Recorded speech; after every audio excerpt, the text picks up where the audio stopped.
Caros irmãos, muito boa noite. Eu os cumprimento com a graça e a paz do nosso Senhor Jesus Cristo e convido vocês para esse momento de adoração, de louvor, de edificação, com o verso 1 do capítulo 2 da carta de Paulo aos Efésios. Ele vos deu vida, estando vós mortos nos vossos delitos e pecados. Vamos orar. Obrigado, Senhor, pela tua fidelidade, pela tua bondade, pelo teu amor derramado sobre as nossas vidas, pela graça do Senhor Jesus. Obrigado, Pai, porque quando olhamos para o nosso passado, nós percebemos que estávamos mortos nos nossos delitos, nos nossos pecados, e andávamos nesse mundo sem Deus, mas o Senhor, cheio de graças, cheio de amor, transformou essa realidade, nos alcançou com tua maravilhosa graça e nos salvou. Muito obrigado, Deus, porque podemos afirmar, pela graça somos salvos. Nessa noite nós te glorificamos, Pai, pela salvação que temos em Jesus. Dá-nos um tempo abençoado, um ajuntamento de graça, um ajuntamento de louvor, honra e glória ao Senhor. Em nome de Jesus. Amém.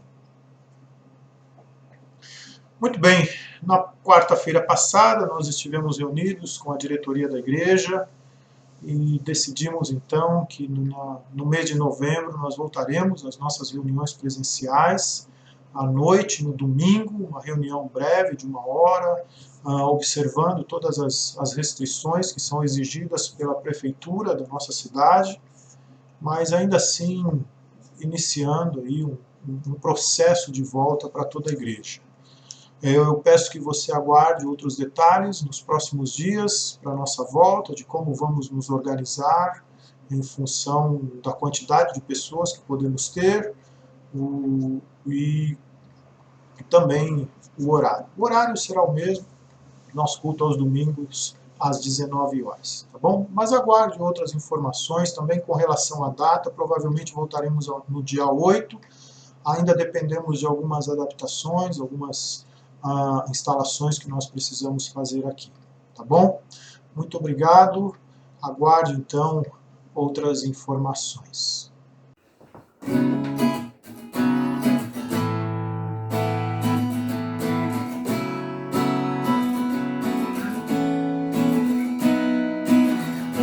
Eterna, infinita.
seguindo a verdade, somos um, nós somos um, vivendo em amor, nós somos um, nós somos um, unidos em Cristo e uns aos outros, em uma aliança eterna, somos um, na graça de Jesus, nós somos um, nós somos um, no amor de Deus e Pai, nós somos um, nós somos um, na comunhão do Espírito, em uma aliança eterna, somos um, na comunhão do Espírito, em uma aliança eterna, somos um.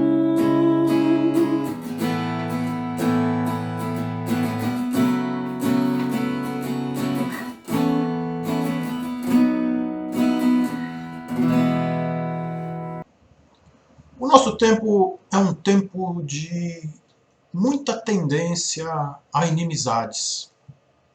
Há uma facilidade aguda no coração dos homens do presente século de romperem relacionamentos por coisas muito pequenas. Por muito pouco, casamentos são quebrados, parcerias são desfeitas, sociedades se esfacelam, grupos, comunidades se separam. Algumas características muito próprias dos nossos dias contribuem para esse tipo de fenômeno. O individualismo, o culto à personalidade, o estrelismo, a idealização de pessoas, o próprio fenômeno da customização. As coisas têm que ser especialmente feitas para uma pessoa. Esses elementos têm causado no ser humano uma tendência mais acentuada a depreciar o outro e, consequentemente, descartá-lo. Somando-se a estes itens, mais contemporaneamente, temos a questão ideológica, que também tem influenciado muito no afastamento das pessoas, das famílias, dos amigos e na negação do outro como companheiro em função de ideias políticas, sociais, econômicas. Normalmente são posicionamentos muito rígidos que tendem a separar as pessoas. Os relacionamentos, então, se tornam muito frágeis, muito suscetíveis ao mimimi. E claro que esse não é um fenômeno especificamente do nosso tempo, mas tem se acentuado nos nossos dias, na nossa geração, nas nossas gerações presentes. Isso em função da liquidez do mundo chamado pós-moderno, como denomina o sociólogo Zygmunt Bauman. Vivemos num mundo líquido, num mundo que flui com muita facilidade, as coisas se desfazem, não existem mais coisas sólidas, rígidas, duradouras. Tudo é muito efêmero, tudo é muito rápido, tudo se desfaz momentaneamente. Esse fenômeno tem sua influência na igreja. E nós encaramos até com certa naturalidade. Porém, Paulo, em sua carta aos Efésios, nos chama atenção para uma revelação que ele teve e que nos desafia a enfrentar essa tendência do nosso tempo segundo o Evangelho de Cristo. Então, nesta noite, nós somos convidados a rever um mistério revelado. Na sua carta aos Efésios, Paulo se dirige a um público leitor com um perfil cultural muito distinto dos judeus. Ele se dirige mais diretamente, mais especificamente, aos gentios, que se formaram em um ambiente pagão, com cultura religiosa, política, social, moral, econômica, distoante ao extremo do universo judaico, do qual Paulo pertencia. No capítulo 2 da carta de Paulo aos Efésios, ele conclama os seus leitores para uma reflexão que irá requerer deles, ou que irá propor para eles, a compreensão desse mistério que Deus revelou ao mundo, e ele era um dos agentes principais para mostrar ao mundo esse mistério revelado. Paulo diz que ele foi chamado para isso, para entrar no mundo gentílico e expor esse mistério revelado. Trazendo isso para nós, Paulo então começa o capítulo 2 da sua carta.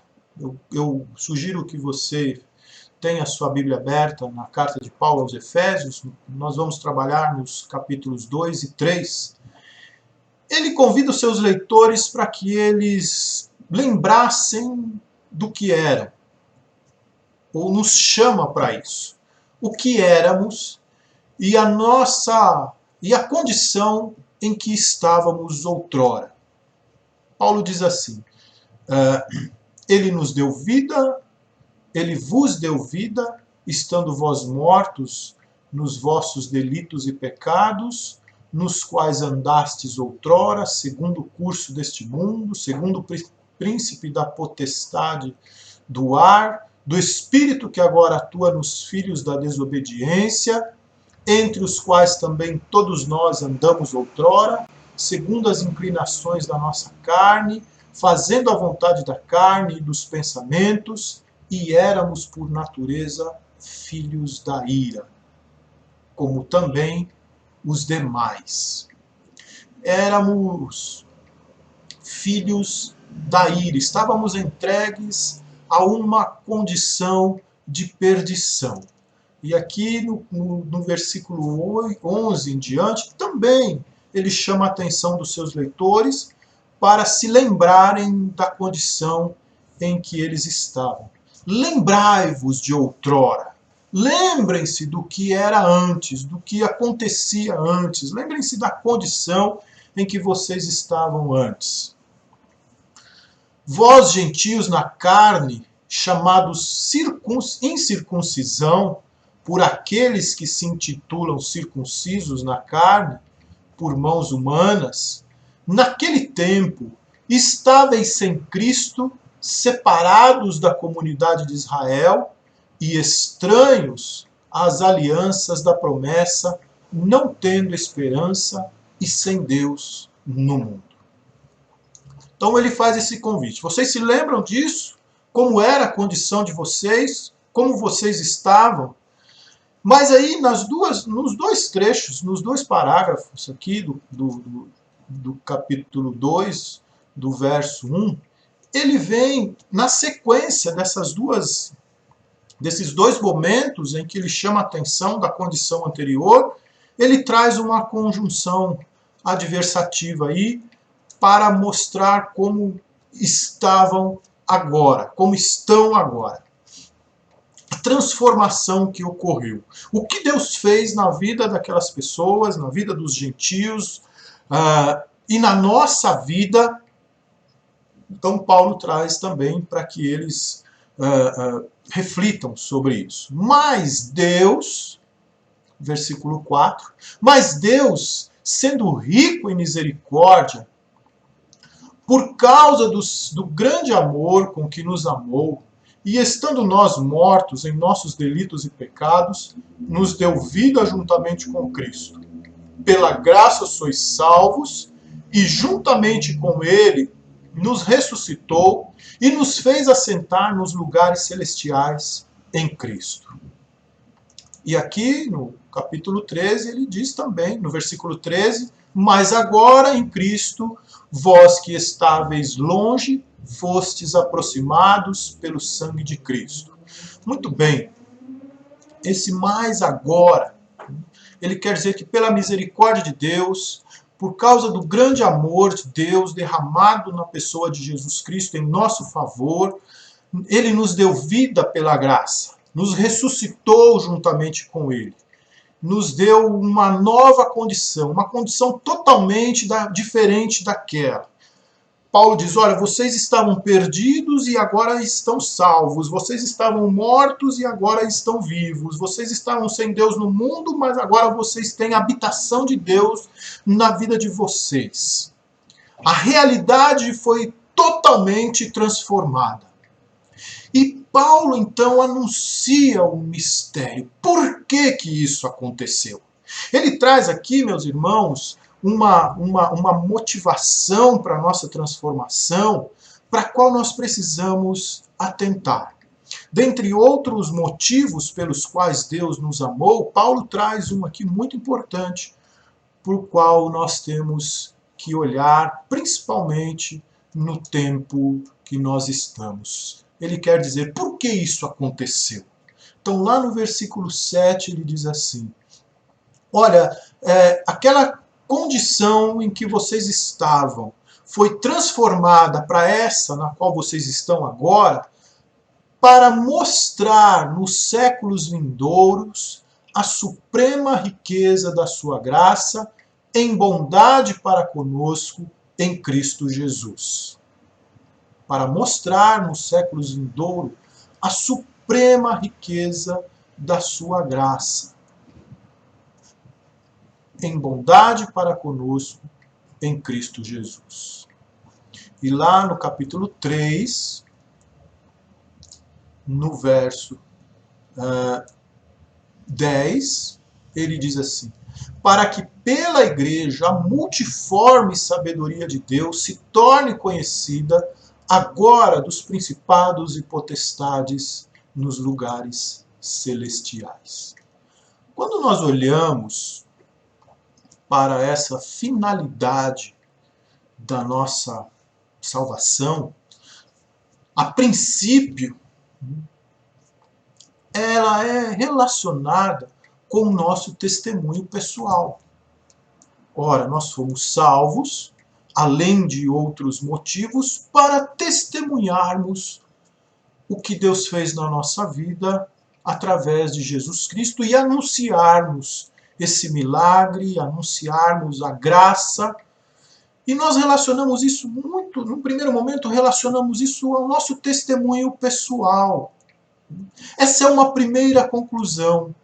Ou seja, Deus mostra a suprema riqueza da sua graça em bondade para conosco, através da nossa devoção a Deus, através da nossa disciplina espiritual, através do nosso testemunho de fé, da nossa moralidade, da nossa vida familiar, do nosso trabalho ministerial, enfim, da vida religiosa, da nossa performance religiosa. Essa é a primeira conclusão que nós tiramos. É a primeira interpretação que vem à nossa mente quando nós lemos para mostrar nos séculos vindouros a suprema riqueza da sua graça em bondade para conosco em Cristo Jesus. Ou seja, pela igreja, pelo nosso testemunho pessoal, essa característica de Deus haverá de ser mostrada. Mas no capítulo 3, Paulo vai além dessa primeira conclusão. E ele se refere a um mistério que foi revelado. Esse mistério é algo que anteriormente à graça era impossível de acontecer. Portanto, não se trata simplesmente da vida religiosa pessoal de cada um de nós.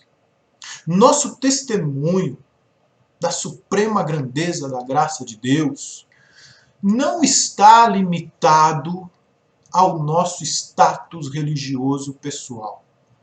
Não se engane. Se você está conformado assim, saiba que existe algo mais. Sabe por quê? Antes de Jesus desvendar o mistério, os judeus eram devotos a Deus. Eles exerciam muita disciplina espiritual, jejuavam, oravam, comemoravam as festas, seguiam as leis, eles davam testemunho de sua fé, e eram muitos os prosélitos, aqueles gentios que se tornavam judeus, embora de uma categoria inferior. Eles tinham uma moralidade libada, homens de uma honestidade inquestionável, prezavam e mantinham uma vida familiar exemplar, educavam muito bem os filhos, fundamentados na Torá, no Antigo Testamento.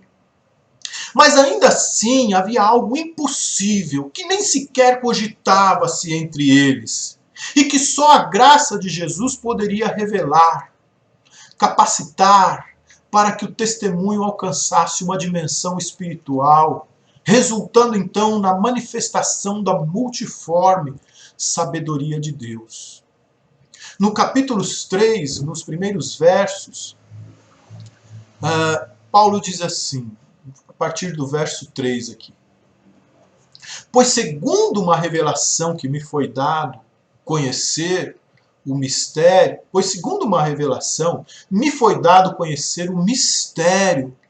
conforme escrevi há pouco, resumidamente, pelo que quando ledes, podeis compreender o meu discernimento do mistério de Cristo, o qual em outra geração não foi dado a conhecer aos filhos dos homens, como agora revelado aos santos apóstolos e profetas no Espírito.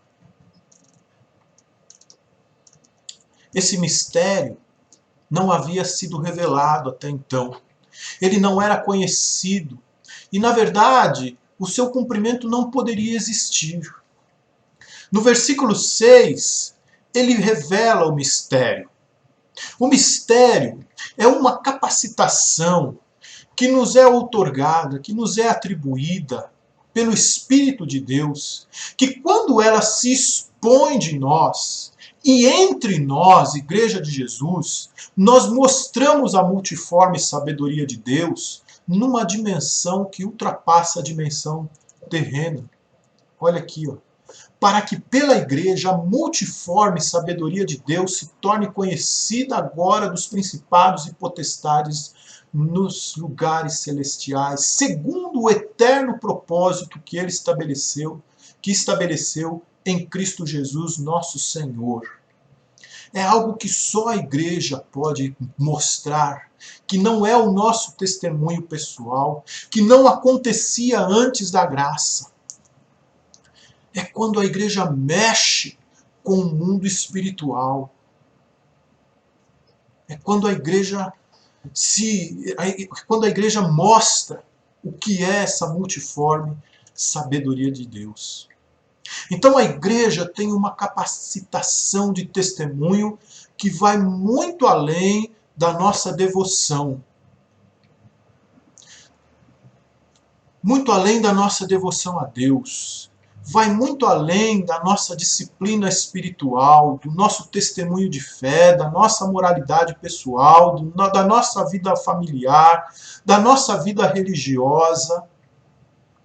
Inclusive, esses itens aos quais damos tanta importância, e de fato são importantes, mas Paulo requer dos gentios e judeus daquele momento que eles entendam que existe no complexo igreja uma capacitação além dessa, que expõe de fato a multiforme sabedoria de Deus. A nossa disciplina espiritual é verdadeira na sua motivação. O amor de Cristo nos constrange. A obediência e o prazer de se estar com Deus são resultados do efeito da graça em nossas vidas. Mas muitos não cristãos também vivem assim, motivados por outros interesses, medo, culpa, ganância, e muitos são até mais disciplinados do que nós. Muitos ateus vivem uma vida disciplinada, moral, honesta, muito melhor do que muitos cristãos. Mas nem por isso eles mexem com o mundo espiritual. Nem por isso revelam algo que estava oculto até que Cristo desvendou. Qual é então esse mistério? Qual é então essa grande revelação que Paulo mostra agora aos Efésios, dizendo, olha, a igreja está capacitada para isso? Então aqui no versículo 6, ele diz assim, a saber, qual é o grande mistério? A saber, olha, o mistério de Cristo, o qual em outras gerações não foi dado a conhecer aos filhos dos homens, como agora foi revelado aos seus santos apóstolos e profetas no Espírito. A saber, que os gentios são co-herdeiros, membros do mesmo corpo e coparticipantes da promessa de Cristo Jesus por meio do Evangelho. Você tem noção do que Paulo estava falando naquele momento? Do absurdo que ele estava falando para aqueles dois mundos tão antagônicos? Capítulo 2, voltando ao capítulo 2. Mas agora, veja como ele fala, mas agora em Cristo, vós que estáveis longe, fostes aproximados pelo sangue de Cristo, porque Ele é a nossa paz, o qual de ambos fez um, e tendo derribado a parede da separação, que estava no meio, a inimizade, aboliu na sua carne a lei dos mandamentos, na forma de ordenanças, para que dos dois criasse um em si mesmo, um novo homem, fazendo a paz, e reconciliasse ambos em um só corpo, com Deus, por intermédio da cruz, destruindo por ela a inimizade. E vindo, evangelizou paz a vós outros que estáveis longe, e também aos que estavam perto, os judeus, os gentios e os judeus, porque por ele ambos temos acesso ao Pai. Temos acesso ao Pai em um espírito. Assim já não sois estrangeiros e peregrinos, mas concidadãos dos santos, e sois da família de Deus. O mistério revelado é esse. Gentios e judeus podem agora viver numa mesma família, no mesmo ambiente de fé, suas diferenças não são mais empecilhos para uma vida em comum. Essa impossibilidade que precedeu a graça é a grande manifestação de testemunho da suprema riqueza da graça de Deus em Cristo Jesus. Essa possibilidade é que torna conhecida a multiforme sabedoria de Deus na dimensão espiritual da existência humana. O que era o judeu para o gentio? O judeu para o gentio era um radical religioso, um exclusivista, um presunçoso, um tacanho, um conservador moralista, um hipócrita e por aí vai. O que era um gentio para o judeu? Um idólatra, um devasso, um perdido, impuro, pecador, imoral, libertino, desprezado por Deus, gente de segunda categoria que não merecia a companhia dos judeus. Esses eram os estereótipos de um para o outro. Porém, esses dois extremos podem agora se tornar um. O muro da inimizade foi derrubado. Não existe mais separação. A lei que separava foi abolida para que dos dois um novo homem fosse criado, fazendo a paz. A inimizade foi destruída, a paz foi trazida para os que estavam longe, para os que estavam perto, para gentios e judeus. Palmeirenses e corintianos podem agora ficar no mesmo lado da torcida, porque em Cristo são capacitados a viverem em paz. São capacitados a se amarem, apesar de toda a diferença. E o que nós temos a ver com isso? Nós trazemos para a mesa de conversa essa capacitação que Cristo atribui à sua igreja. E lembramos que o nosso testemunho que o nosso desafio de testemunho não se limita às nossas individualidades. Vai para muito além delas. vai para muito além da nossa devoção a Deus, da nossa disciplina espiritual, do nosso testemunho de fé, da nossa moralidade, da nossa vida familiar. O testemunho que abala a dimensão espiritual da existência humana é expor o mistério de Cristo. Somos um corpo com o que é diferente de nós. Quem é o gentio?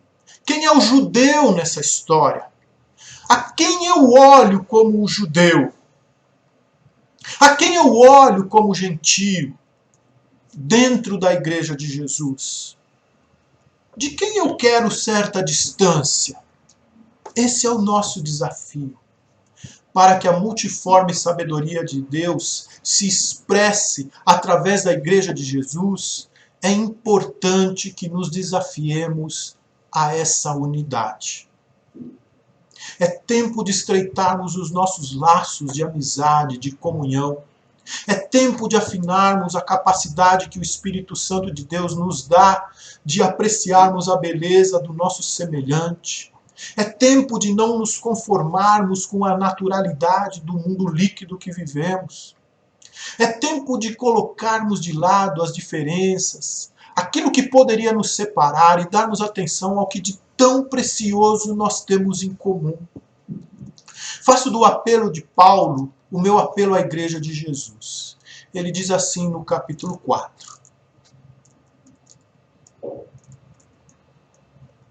Rogo-vos, pois, eu, prisioneiro do Senhor, que andeis de modo digno da vocação a que fostes chamados, com toda a humildade e mansidão, com longanimidade, suportando-vos uns aos outros. Essa palavra suportando-vos não é assim, aquela coisa, vou tolerar o fulano, vou suportar. Não, é dando suporte, é ajudando, é segurando a bronca, em amor, esforçando-vos diligentemente por preservar a unidade do Espírito no vínculo da paz.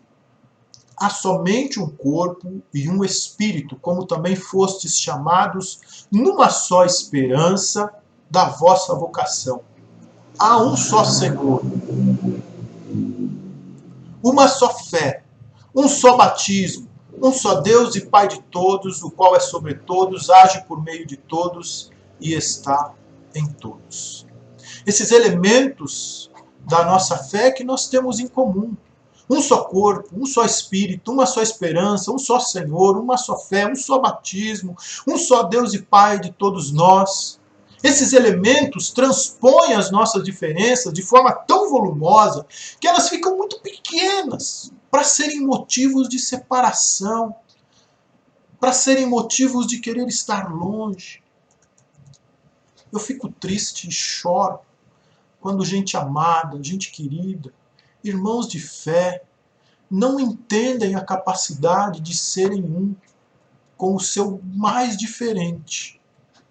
Saem da igreja por causa do outro, por causa das diferenças, quebram a unidade por muito pouco, ferem a igreja, se ferem, e aí vão embora e deixam de reagir a situações com a capacidade que Jesus lhes dá de serem amigos de quem realmente lhe é desafiador. É nessa diversidade que está a beleza da igreja. É nessa diversidade que pode acontecer a unidade. Na igualdade, veja bem, a beleza da igreja está na diversidade. Para que da diversidade se construa unidade. Porém, na igualdade, há uniformidade. Eu estou falando de outra coisa agora. Na igualdade, há uniformidade. E a uniformidade é embaçada, é neutra. Não tem matiz que a embeleze. Nós não podemos pensar em uniformidade. Quando um ditador quer dominar um povo, ele uniformiza todo mundo. Ele faz aquela mistura de liquidificador, bota todo mundo no mesmo lugar, do mesmo jeitinho, uniformiza e domina, faz todos serem iguaizinhos. Quando Jesus é o cabeça da igreja, ele promove unidade e não uniformidade. E ele promove unidade da diversidade. Da diversidade, ele monta uma matiz brilhosa, bela, que encanta o mundo. Nós vivemos tempos sombrios, tempos de separação, tempos de inimizade, principalmente pelas questões ideológicas. Nosso grande desafio como igreja é mostrar a multiforme sabedoria de Deus e dizer ao mundo que somos um em Cristo, por mais diferentes que sejamos, por mais natural que fosse a nossa inimizade, em Cristo nós somos um. O texto pergunta para nós: quem é o teu judeu? Quem é o teu gentio de quem você precisa se aproximar? Saiba que em Cristo a unidade de vocês revela a suprema riqueza da graça de Deus. Torna conhecida a multiforme sabedoria de Deus. A separação, apesar da performance religiosa, ela só oculta o mistério de Deus revelado em Cristo. Mas a nossa unidade, a nossa capacidade, a capacidade que o Espírito Santo de Deus nos dá para sermos um com aquele que é mais diferente de nós, essa então mostra a suprema grandeza da sua graça, essa então expressa a multiforme sabedoria de Deus.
O mistério foi revelado.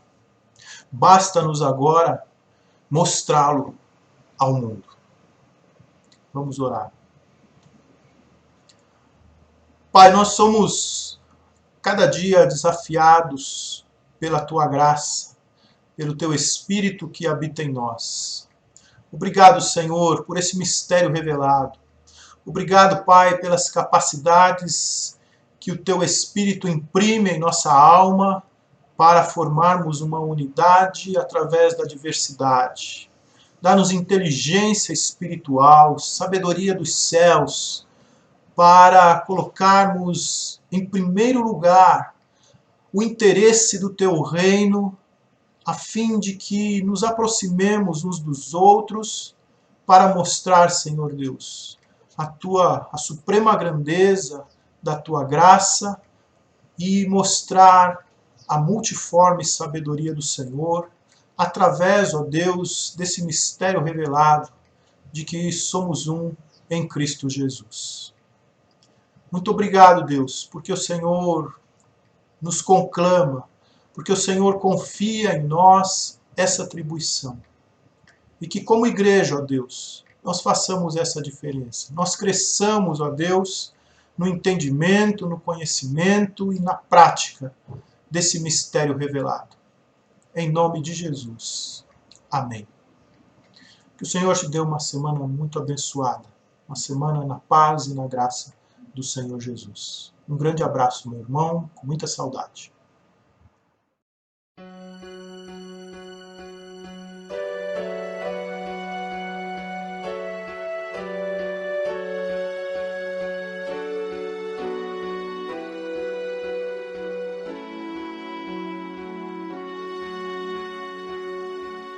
Que tua vida, amigo, seja sempre para o melhor.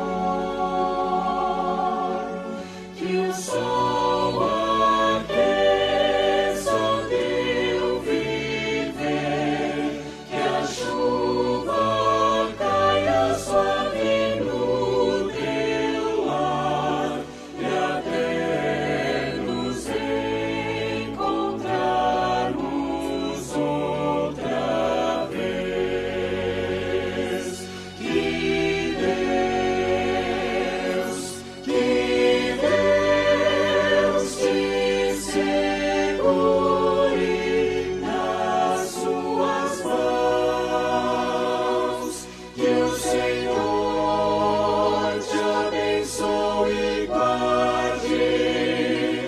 Que o Senhor sobre ti levante o rosto e te dê paz. Que tua vida